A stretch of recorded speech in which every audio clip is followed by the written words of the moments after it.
Well, hello friends, Pastor Anthony here, and I bring to you today our final episode on this current series that's built around prayer, and specifically we've been using this Anne Lamott book, Help, Thanks, Wow, the 3 Essential Prayers. Now throughout the series, I think one of the things that Lamott tries to do through her book, and I try to bring to you, is this idea that we can literally pray, as St. Paul says, without ceasing. That we can pray all the time, that we can see our lives as a prayer. And I think in using these 3 words, Lamott helps us see that in every moment of need, we can cry out, help. And in doing so, we would be praying.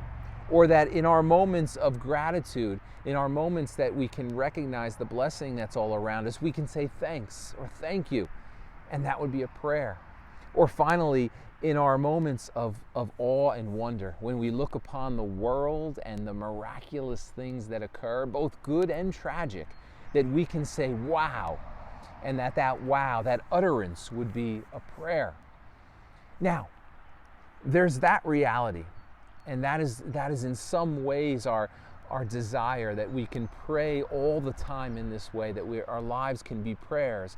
But then I think there's also a need, there's also a necessity to practice prayer in a very intentional and specific way.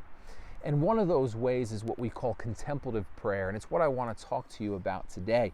Now, the idea of contemplative prayer is that we would simply be in communion with God, that we would spend time with God, now God who is love, and that in doing that, we would more and more become that love, that we would literally become more and more like God because we are spending time, that we are communing with God. C.S. Lewis wrote this, and Lamott shares it in her book. She writes, C.S. Lewis wrote, "I pray because I can't help myself. I pray because I'm helpless. I pray because the need flows out of me all the time, waking and sleeping. It doesn't change God, it changes me. It changes me." And there you have it. Now that's not to diminish or dismiss the idea that our prayers uttered on the behalf of others can't change circumstances in some way that we can't completely understand. But it is to say that the purpose of prayer primarily is to change us in a way that then changes our action, and that we then participate with God in the world, making the world a better place. I want to share with you today, I want to share with you a reflection. It comes from a woman, an author, an activist named Felina Hertz, and it's called Hearing the Voice of Love. And I want to share it with you today, and then we'll come back and we'll chat a little bit more about contemplative prayer, which is what Hertz is trying to get at in the video. She doesn't specifically get into the practice so much as how to do it, but she gets at the result that we would seek to hear the voice of love and become that love. So let's check this out.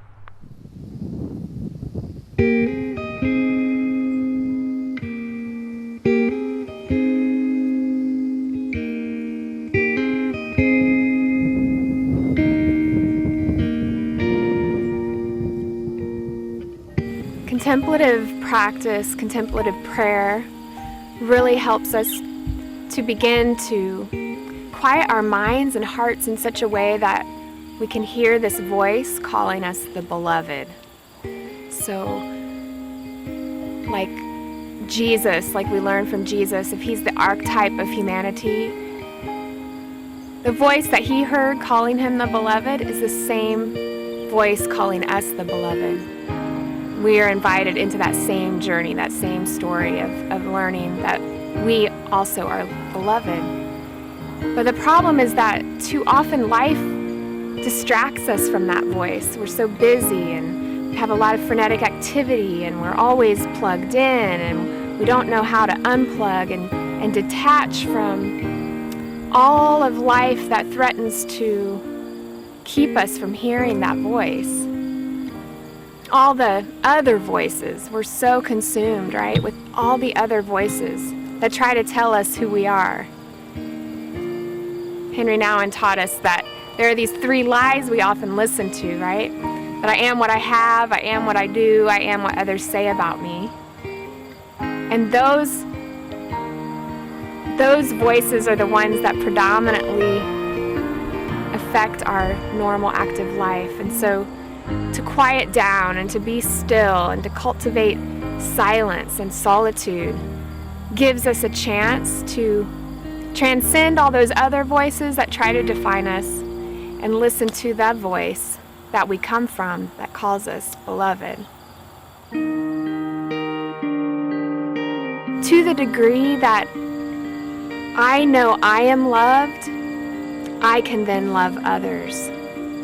The less I am connected to that love for myself, the less able I am to love freely, unconditionally, lavishly with others.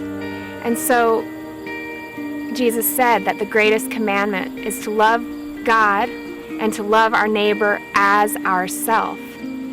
I think we have, in Western Christianity, I think we've done a really good job of trying to love our neighbor and trying to love God without having any sense of self-love. And the greatest commandment is to love God and love neighbor as ourself. And so contemplative prayer, contemplative practice is absolutely essential to accessing that love of self so that that love can then be given through us to others. But without that connection to the source of our belovedness, we project onto the world our own ideas of what we think love is. We have our own agendas for how to make the world a better place. And oftentimes those attempts are lacking in effectiveness. And too often we then try to take better care of everyone else than we're taking care of ourselves. And there's an incongruence there with love. So loving self, learning to love self, learning to access that divine love that calls us the beloved, enables us to let that love flow through us. To the degree that we're transformed, the world is transformed.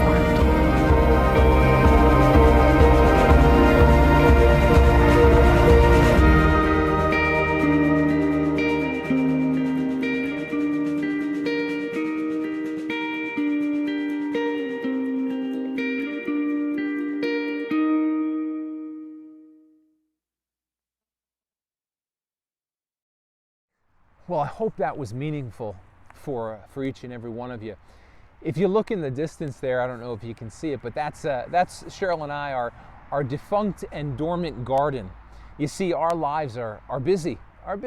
And over the past few years, they've been busy enough and filled enough so that we haven't been able to allow space to tend to that garden and to see the life grow within it.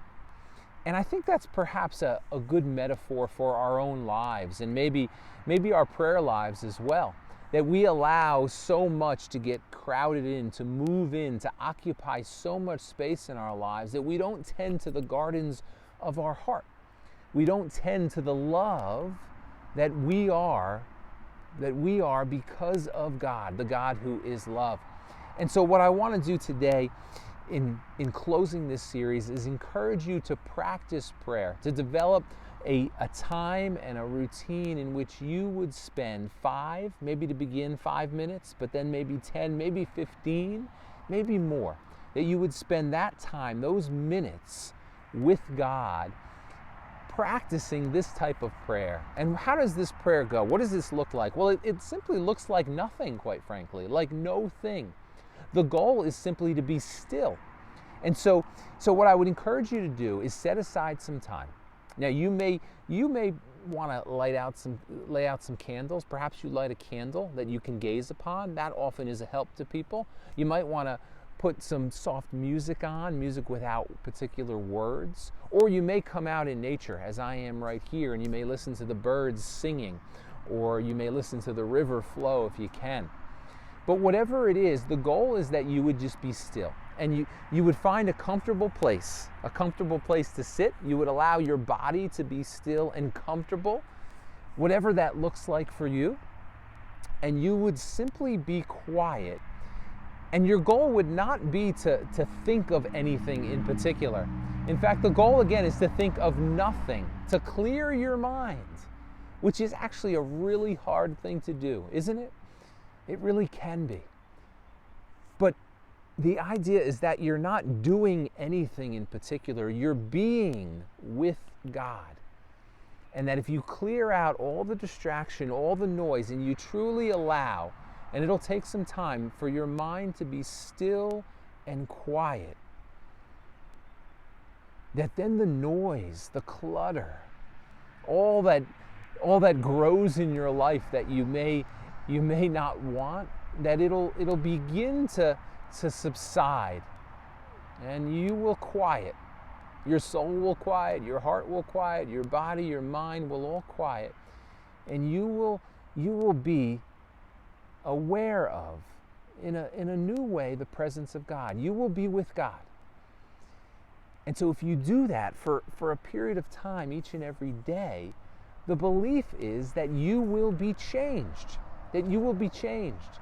And it may be hard and difficult to discern right away, but if you practice that prayer, that somehow the love that is God will begin to flow more easily through you and then out into the world. I want to close out this series, this episode, with a great and beautiful prayer. It's the prayer of St. Francis, and I can't think of a better prayer to conclude and to offer to myself and to each of you today, because it really is this call, this ask, this desire towards God, that God would direct our lives in a way that we would be instruments of peace and love and hope for the world. If we practice prayer with God in this way, perhaps this prayer can more and more come true in our lives. May it be so, and we'll see you real soon. Thanks, brothers and sisters.